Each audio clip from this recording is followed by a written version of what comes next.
everyone, so it's Emma back again with you guys. Today I'm going to talk about Minneapolis, specifically the North Loop, which is like a neighborhood in Minneapolis, which is by far one of my favorites.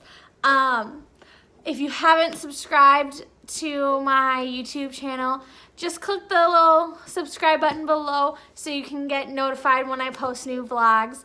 Otherwise, you can also follow me on Instagram at travelingmiss_. I have a ton of content on there with photos and descriptions and also like little stories of each place I've gone to that I haven't necessarily posted on my page. So today I'm going to start off with telling you what I was doing in Minneapolis. I was in Minneapolis this past weekend, celebrating one of my really good friends' bachelorette parties. She's getting married in July. So we flew her back to Minnesota from New York, where she's currently living now. Lucky duck. Never mind, it's fine. And so we had a really fun weekend. We did a lot of cool stuff that I'm going to tell you about. So get ready, get set, let's go. Okay, so before I get started talking about Minneapolis and all the places I went, I will let you know, I will link all of the places I went with their names and their websites below in the description, just so if you do want to go, you can. And also, I'm not sponsored, so you know if I'm giving a good review, it's actually a good review. So the first place I went was the Hewing Hotel, and this was where we stayed all weekend. So there were 7 of us who stayed in the 2 hotel rooms, and let me tell you the most awkward story of my entire life, I swear. I walked into the Hewing Hotel. I had it up on my GPS, so I knew I was in the right place. But being a 21-year-old college student, I looked around and I turned around and walked back out of this hotel thinking I was in the wrong hotel because it was way too nice for me. So when I got outside, I was looking around, I was looking at my GPS, I was turning in circles in Minneapolis, like an urban city, looking like a total idiot, wondering where this hotel was, and then I looked up and I saw I had walked into the correct hotel. Now, in my defense, one side of the hotel is like a bar area and one side is like a hotel area. But this hotel is so nice. I've never stayed in a hotel that nice before. The details in this place were just amazing. It literally felt like so cozy and so like at home, but very like modern and very cool and like Instagram like that. I was just like, I couldn't have afforded this hotel, like. But one thing I didn't know when I went to that hotel that now makes me want to go to that hotel, again, is that it's pet friendly. So I could bring my cute little pupper there because it's a pet friendly hotel. Like, who wouldn't want to travel with their pet if they could? I definitely want to, so I might be going back.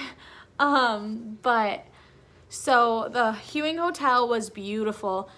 But the best part was on the roof.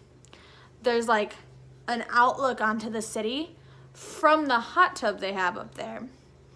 So the best time to go up there, in my opinion, is right at sunrise because there's almost no one up there. So you have the entire place to yourself and it's just gorgeous. Like Minneapolis at sunrise the sun just bounces off of all the skyscrapers and it just glows and it is gorgeous. Like, I don't know how anyone could not think Minneapolis is one of the most beautiful cities in the United States. I love it. So the events we did, because those are kind of important. So where did I go? What did I do for this bachelorette party that I would do again without it being a bachelorette party? Well, on Saturday, we went to the Free House for brunch. It's a restaurant, and it was so good. So good. I got the gnocchi, which had obviously gnocchi, pesto, poached eggs, and like another like brown like tangy sauce, and it was delicious. And everyone else, like what they got, it all looked super good too. But if you check out my Instagram, you'll see a picture of the gnocchi that I got, and that food was so good. Oh my gosh, I wish I could eat it again. And I probably will, let's be honest. So after the free house, we went to Upstairs Circus for arts and crafts. And that is $38 regardless of what craft you do. And it's 3 hours. All the supplies are provided. You don't have to bring anything. You just need to bring your ID, and you have to be above the age of 21 because it is an open bar. So anyone can go up to the bar and just order a drink. So you need to be over the age of 21. But it is so fun. I am not artistic at all. I will show you a little. Actually, give me a sec. I'll do it right now.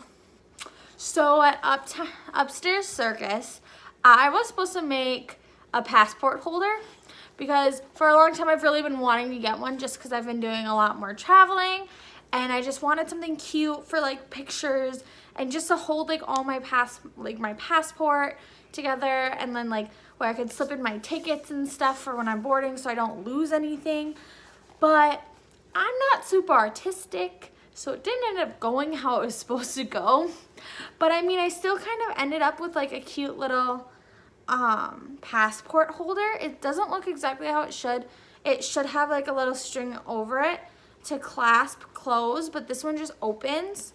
But I almost like that more just because this way like I can easily like open it and close it, and I don't know, it like bends and stuff, and I really like it. I like it better this way, to be honest, because then it doesn't only have to be a passport holder. I can use it for other things too.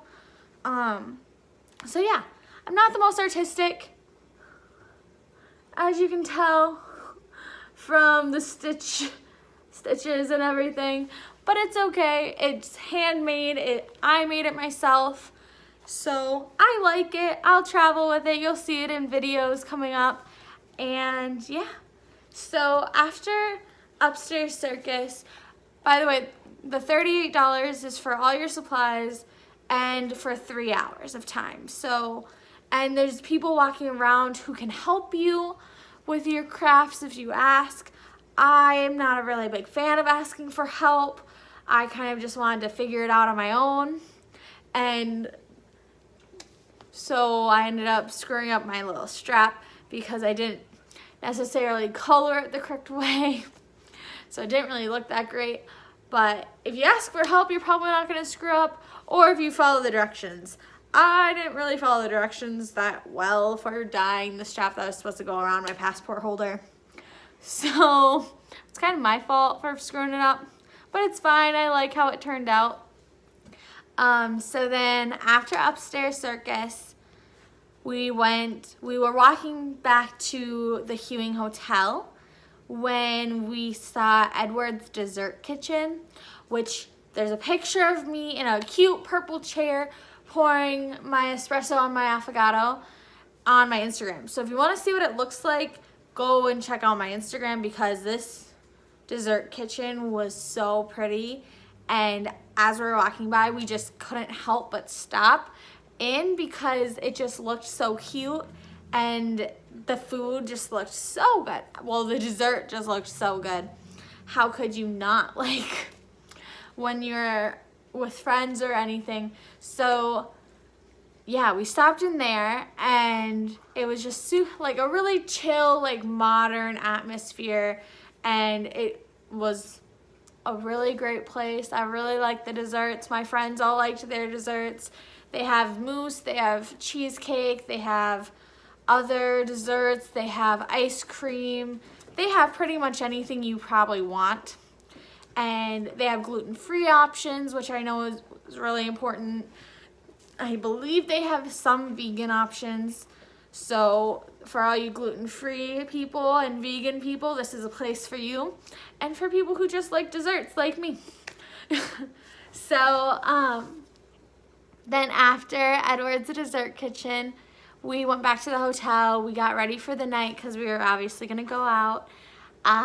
And then for dinner, Saturday night, we went to Nolo's, which I guess this is kind of where I have to be a little honest with y'all. I wasn't that impressed with Nolo's. Now, I don't really like giving bad reviews. I'm a very positive person. I like remaining as positive as I can. But when it comes to Nolo's, it's not a super cheap restaurant. The lowest plate there for like an appetizer or a small plate is about $15. So it's not like outrageously expensive, but it's definitely not like Buffalo Wild Wings. So I just wasn't impressed. My group and I, we just had really poor service there. Our waitress was not attentive at all. It took about 20 minutes for us just to get water, and no, probably more like 25 minutes to get water. And if it had been super busy that night, I would have been more understanding. But the fact that our waitress just seemed very standoffish with my group, and we were all dressed very well. It wasn't like I was in sweatpants and a sweatshirt or my other group members were. We were dressed for a bachelorette party, and we were going to go out that night. And it took about 25 minutes for us just to get water, and we weren't a huge group. There were 9 of us, so it wasn't like there were 20 of us.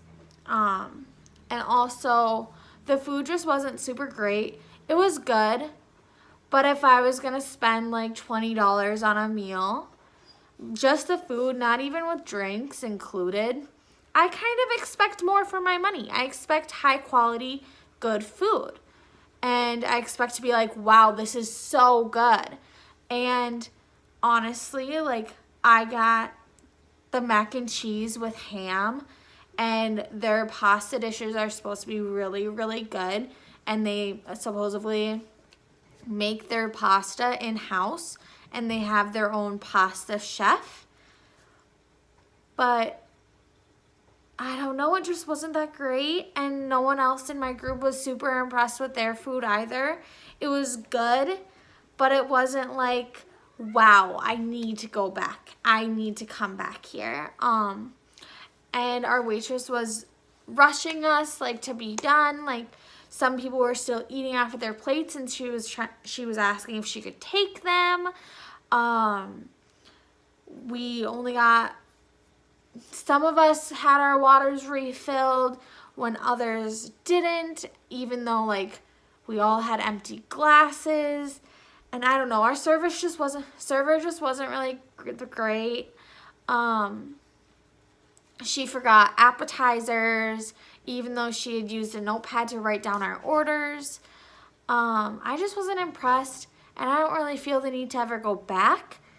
Now, with that said, I am acknowledging that maybe it was just an off night for the restaurant, because I've always heard pretty good reviews for Nolo's. Maybe our server had something going on. But I mean, I can only like make excuses so far for poor service like that and for the food quality, because the server didn't have anything to do with food quality. That's about the chefs. And none of us were really like, oh my gosh, like I really want to get this again. And we had people who got flatbreads, who got salads, who got pasta dishes. So we had a range of items. So yeah, I just wasn't super impressed. I enjoyed my time with my friends, but I think next time if I were to go out for dinner in Minneapolis, I would definitely go somewhere else. So yeah, but after Nolo's, on a more positive note, because I mean, I like being positive, we went to the Gay 90s, and the Gay 90s is so much fun. There's just all different types of people, and it's just a blast, and I love it. And they had drag shows going on Saturday night, and they're so fun, and the drag queens are just so beautiful and so entertaining, and I just love it. My campus, my university has drag shows once or twice a year. One is has professional like drag queens come and perform, and one is student run where students get up and do drag shows, and it's really fun. So that was a lot of fun, and we got drinks, and we looked at cute boys, and they may have been straight, they may have been gay, but it doesn't really matter because they're still attractive. So yeah, it was just a lot of fun. And so the Gay 90s is somewhere I think everyone who goes to Minneapolis should go, because it's just a lot of fun, and people are so open and kind there, and I don't know, I just love the vibe at the Gay 90s. And especially the drag shows. Those drag queens are phenomenal. They are beautiful. They are talented. They are hilarious, especially the hosts. So definitely go out and check those out. If you are going to the drag show, make sure you do have like some ones on you and cash or something. So if you do see a drag queen who's just absolutely killing it, that you really like, so you can tip them, because they work their butts off to put on a good show, and you should show your appreciation for that. So it's not a requirement, but it's a strong suggestion from me. So again, I will put all these places in the link below so you can easily find them and plan them as a part of your trip to Minneapolis next. And I hope to see you guys soon.